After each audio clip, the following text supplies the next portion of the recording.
Assalamualaikum warahmatullahi wabarakatuh. Perkenalkan, nama saya Rangga Padudinata dari 12 IPA 4. Orasi ilmiah bertajuk Pemilu, Demokrasi dan Reformasi, Hukum-Hukum oleh Guru Besar Luar Biasa Sekolah Tinggi Hukum Indonesia, Jentera Profesor Susi Dwi Harijanti, disampaikan dalam sidang senat penerimaan mahasiswa baru tahun akademik 2023-2024 dan wisuda sarjana tahun akademik 2022-2023 pada Rabu 30 Agustus 2023 di Sekolah Tinggi Hukum Indonesia Jentera.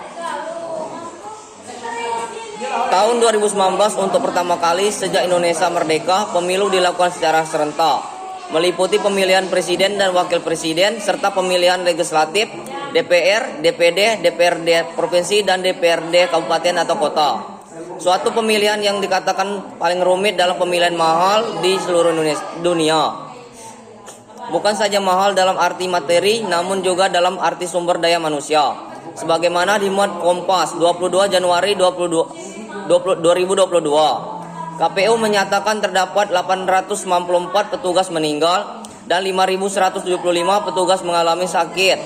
Pemilu serentak dikatakan oleh Yudi Latif menghabiskan kira-kira 24,9 triliun rupiah.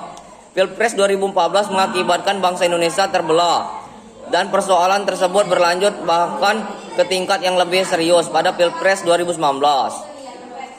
Tahun 2019 untuk Pilpres ditandai dengan keikutsertaan incumbent dimanapun dalam kapanpun. Pada incumbent selalu mempunyai peluang lebih baik, antara lain karena dapat menjual hasil konkret yang telah dan sedang dijalankan. Biasanya incumbent akan bertindak secara ofensif untuk menghadapi pesaingnya yang menjual gagasan-gagasan guna mengalahkan sang incumbent.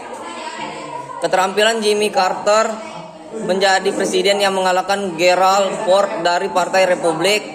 Tema kampanye Carter saat itu adalah Leadership for a Change, yang mengesankan demokratis dan fleksibel. Sementara Ford dengan tema Here's Made Us Born Again, yang memberi kesan ingin memperbaiki citra negara dan bermasalah akibat skandal Watergate pada masa kepemimpinan Presiden Nixon.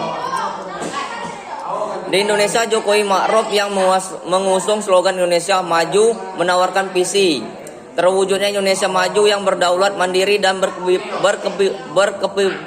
berkepribadian berlandaskan gotong royong, dan menurunkan visi tersebut menjadi 9 misi, antara lain peningkatan kualitas manusia Indonesia, struktur ekonomi yang produktif, mandiri dan berdaya saing, pembangunan yang merata dan berkeadilan, mencapai lingkungan hidup yang berkelanjutan, penegakan sistem hukum yang bebas korupsi, bermartabat dan terpercaya, sinergi pemerintahan daerah dalam kerangka negara kesatuan, dan lain-lain.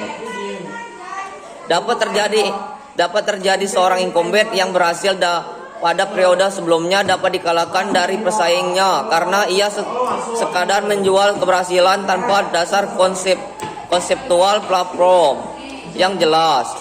Namun patut diingat, seringkali rakyat Indonesia masih dilandasi cara berpikir tradisional, konkret, dan hasil itu menjadi ukuran memenangkan kompetisi.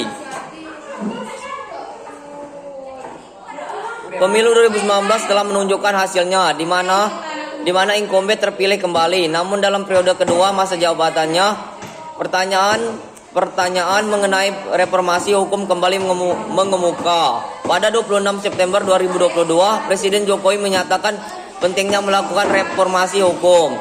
Pertanyaannya, mengapa pertanyaan tersebut justru muncul menjelang akhir masa jabatan?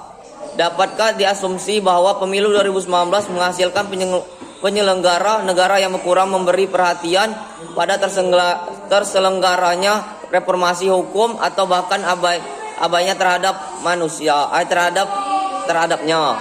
Wassalamualaikum warahmatullahi wabarakatuh.